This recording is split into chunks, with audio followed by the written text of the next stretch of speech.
Esse é o curso Repensando o Currículo Ciências e na aula de hoje a gente vai falar sobre como combater o racismo em sala de aula. Para essa aula a gente tem 3 objetivos. O primeiro é entender o papel da escola no debate étnico-racial. E o segundo é conhecer ou rever a Lei 11.645 de 2008 e entender como que a prática docente pode ser usada para sua aplicação. E o terceiro é refletir como combater o racismo em sala de aula. Mas antes de começar a aula, eu acho que é interessante eu me apresentar para vocês entenderem e saberem quem eu sou. Eu me chamo Graziela Pereira, eu tenho 21 anos e sou moradora da Zona Leste de São Paulo. Eu curso licenciatura em Ciências da Natureza na EASH-USP, na Escola de Artes, Ciências e Humanidades da USP. E também, atualmente, eu sou bolsista do PIBID, que é o Projeto Institucional de Iniciação à Docência, no projeto do Hindu, que vocês conheceram na aula passada com o Caio. E eu também tenho experiência com ensino e divulgação científica nos planetários de São Paulo. Eu fui estagiária por 2 anos lá, e lá eu pude iniciar minha pesquisa sobre étnico-astronomia, voltada mais para a astronomia indígena e africana. E também entender a influência de povos negros de diversas etnias e lugares do mundo na construção da ciência e do pensamento científico. Então, para a gente falar sobre o papel da escola no debate étnico-racial, eu acho que é interessante a gente entender o papel da escola no geral, né? Então, a escola, ela é um lugar onde acontece a formação de identidade dos alunos. E é por meio da socialização que ocorre nessa formação de identidades e também a construção e a desconstrução das representações sociais de gênero, etnia e orientação sexual. Então, fazendo um recorte para as representações sociais de etnia, porque é o que interessa para a gente nessa aula, a gente tem que essas representações elas são resultado das diferenças que existem entre povos negros, indígenas e povos brancos. E essas diferenças elas são resultado do processo de escravização que aconteceu no Brasil. Sabendo que essas diferenças existem, né, então, sabendo que o racismo também existe, que ele permeia todas as esferas sociais e está presente também na escola, infelizmente a gente não tem uma preparação, tanto na graduação, na formação docente, tanto no exercício da profissão docente, para lidar de forma profissional e consciente, né, com as situações de racismo. Infelizmente, o que acaba acontecendo, né, na maioria das vezes, na maioria dos casos de discriminação e preconceito, que acontecem em sala de aula, por parte, né, da equipe pedagógica, é simplesmente ou ignorar a situação que aconteceu ou pedir para que o aluno que insultou, né, o aluno negro ou indígena, peça desculpas. E isso acaba não tendo efeito prático, né, efeito concreto, porque como foi uma situação pontual, às vezes a equipe pedagógica age como se fosse apenas uma situação pontual, né, como se não fosse se repetir outras vezes. E infelizmente isso acaba acontecendo, né? A gente sabe que o racismo está aí, ele permeia todas as relações, todas as camadas da sociedade, né? Então, infelizmente as crianças acabam reproduzindo alguns preconceitos e algumas discriminações. Então, as crianças brancas, elas acabam reproduzindo uma relação de superioridade que existe na sociedade, né? Então, é uma relação de superioridade em relação à cor, ao cabelo, aos traços e à cultura da criança negra ou indígena. E além disso, os professores eles acabam também reproduzindo essa relação de superioridade, mesmo que de forma inconsciente. Então a escola ela acaba se tornando só mais um lugar de conformação da criança negra enquanto inferior, né? E reproduzindo a ideia de que as crianças brancas ou as crianças não negras e não indígenas são superiores. E mediante a isso tudo, as crianças negras elas acabam indo para um lugar de isolamento. Então elas acabam se isolando e se silenciando, né, em relação aos outros alunos dentro da sala de aula. E esse aluno ele acaba internalizando, né, esse discurso racista, internalizando a ideia de que ele é inferior intelectualmente, por exemplo. E isso resulta no fracasso escolar. Então, sabendo que as crianças negras e indígenas sofrem, né, com o racismo dentro da sala de aula também, a gente tem que saber que não basta concordar com o racismo, a gente precisa combater ele. Então a gente tem que aprender e ensinar a transgredir esse discurso racista e essas ideias racistas que existem na nossa sociedade. Então, como professores, né, a gente tem um papel importantíssimo na formação das identidades e sabendo que as identidades dos alunos negros e indígenas são formados, né, também com os preconceitos e as discriminações que eles sofrem ao longo da sua vida escolar, é extremamente importante que a gente tenha uma postura antirracista, né? A gente não pode não apenas concordar com o racismo, a gente tem que combater ele.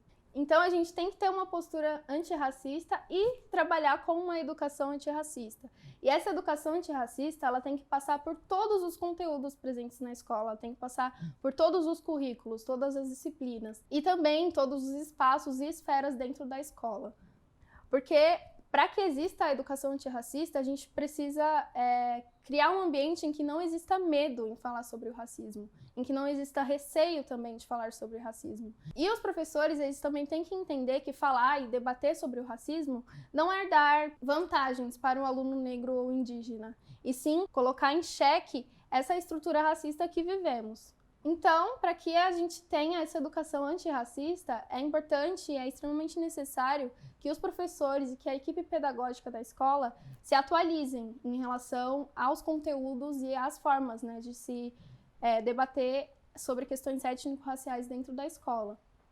Então, que eles se atualizem por meio de cursos de atualização ou de formação continuada sobre esses assuntos. E uma personalidade histórica muito importante que fala sobre essa educação antirracista, né, sobre essa educação transgressora, é a Bell Hooks, que atualmente tem 68 anos. Ela é uma autora, professora, teórica feminista, artista e ativista social estadunidense. Baseada nas pesquisas de Paulo Freire, Bell Hooks, ela defende uma educação humanista, né? Para que essa educação humanista aconteça, a gente tem que aproximar a teoria da prática, para que exista mudança, né, nas opressões sofridas pelas minorias sociais. Além disso, a educação transgressora, ela traz o pensamento crítico, reflexivo e desconstrutivo para dentro da sala de aula, né? Então, ela questiona os padrões que ocorrem, né, nas relações dentro da sala de aula e questiona também o status quo, né, que é o que a autora mais defende, que para uma educação ela ser humanista, para ela ser transgressora, ela tem que questionar a estrutura e as estruturas sociais presentes, né, na sociedade. E ela diz que a educação ela tem que ser engajada, ela tem que enxergar que existem relações de poder dentro da educação.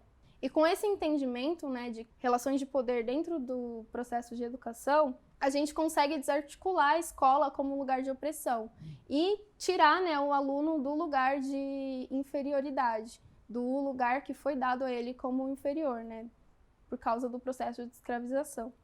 Então, o cenário, né, do debate étnico-racial no Brasil, ele vem acontecendo de forma lenta, né, mas a gente tem alguns avanços.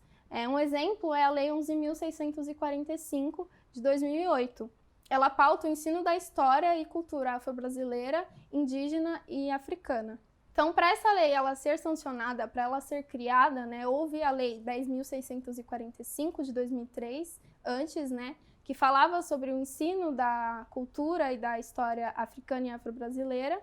E a Lei 11.645, de 2008, veio para incluir a cultura e a história de indígenas, né, que até então a gente não tinha como obrigatoriedade falar sobre os povos indígenas. Então, graças ao movimento negro, a professores, pesquisadores e o Estado brasileiro, a gente conseguiu, né, criar essa lei que torna obrigatório o ensino da história e da cultura afro-brasileira, africana e indígena. Isso porque conhecer uma cultura é imprescindível, é extremamente importante para que a gente consiga combater os preconceitos e as discriminações existentes. Para a aplicação da Lei 11.645, de 2008, a gente precisa muito mais do que só conhecer ela, né? Os professores e a escola precisam estar dispostos a combater o racismo e dispostos a aplicar essa lei. E para que essa disposição exista, é necessário criar, né, ferramentas para a conscientização e para o aprendizado dos professores e da equipe pedagógica. Então é importante que os pais, né, dos alunos estejam nesse debate, estejam nessa reflexão, né, conjuntamente com a escola e com os professores. Para a gente pensar mais de forma prática, a gente pode pensar em atividades que incluam, né, que falem sobre cientistas negros, falem sobre a influência desses cientistas negros na história da ciência e no pensamento científico. A gente pode falar também como a África é um lugar de produção também de conteúdo científico, produção cultural também, e também, né, falar sobre a importância da África, não só, né, na construção do pensamento científico, mas também na existência da humanidade. né? Porque, como a gente sabe, a origem da humanidade se deu no continente africano. Então, se a origem da humanidade se deu no continente africano, né, muito provavelmente os primeiros pensamentos, os primeiros testes, as primeiras invenções científicas, né, com certeza foram criados em território africano.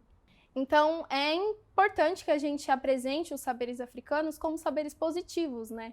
Então, apresentar a cultura africana como uma cultura, né? Porque esses povos, eles também produzem cultura e eles também produzem conhecimento. Falar também, né, um exemplo sobre a astronomia indígena, sobre como os povos indígenas viam o céu do Brasil, por exemplo, né, extremamente bonito, né, porque os alunos, eles não têm noção de que existe outras formas de se ver a astronomia, outras formas de se ver as constelações. E além disso, também é interessante dar voz às pessoas negras que estão no entorno da comunidade escolar, né?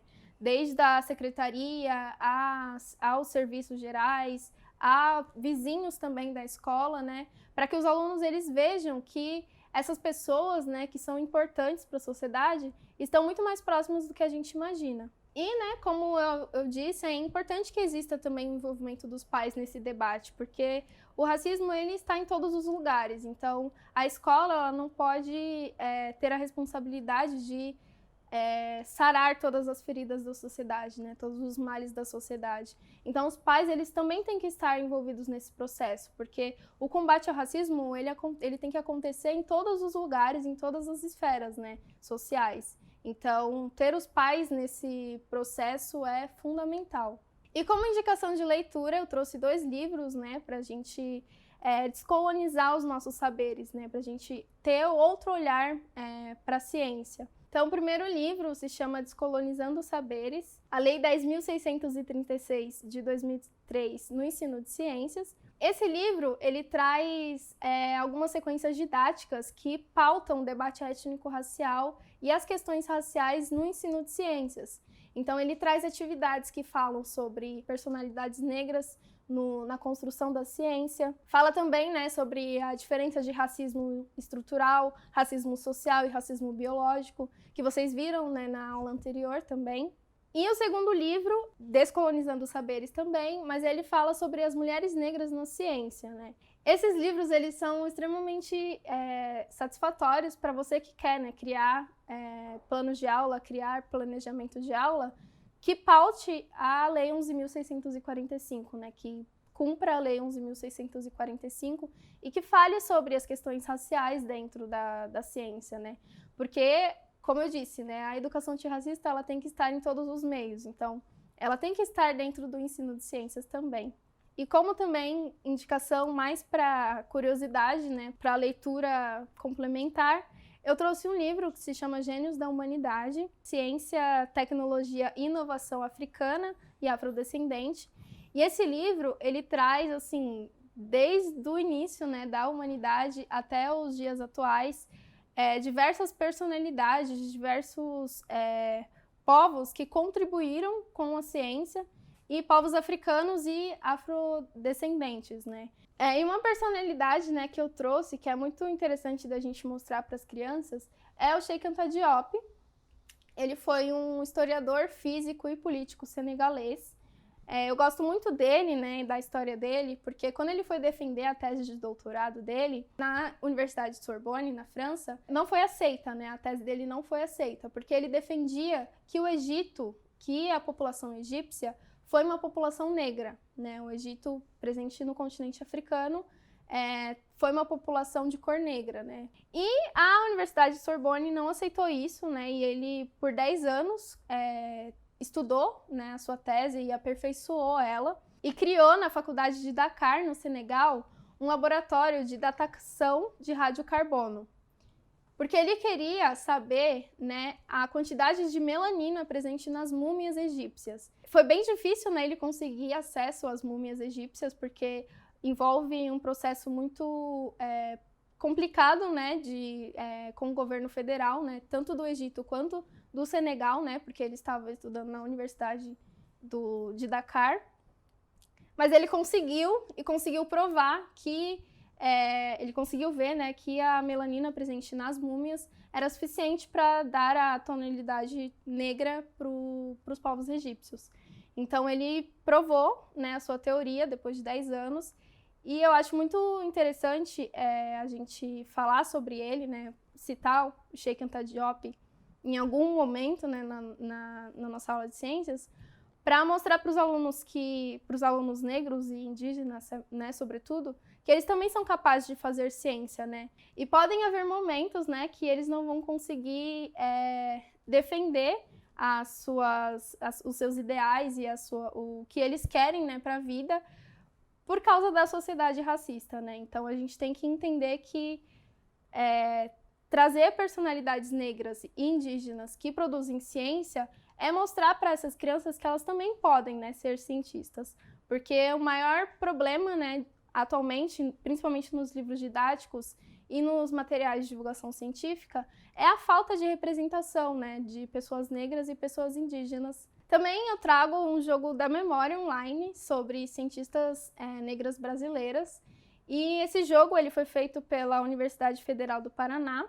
E ele, né, traz essas personalidades e também fala sobre essas mulheres negras, né, cientistas que estão presentes e algumas delas ainda vivas no nosso país. Então, né, chegando no final da nossa aula, a gente viu que a escola ela tem um papel fundamental, né, na luta antirracista, porque é nela que acontece, né, também, né, além de outros espaços na sociedade, a formação das identidades e a formação das representações sociais, né, a reprodução e a formação de representações sociais. Então, para que aconteça o combate ao racismo, é importante que a luta antirracista esteja em todos os lugares, né? Esteja em todos os espaços da escola, esteja no currículo, dentro da sala de aula, nas relações, né, entre os docentes, na relação entre os profissionais da educação. E, além disso, os professores e a equipe pedagógica ela tem que estar disposta a combater o racismo. Eles têm que estar dispostos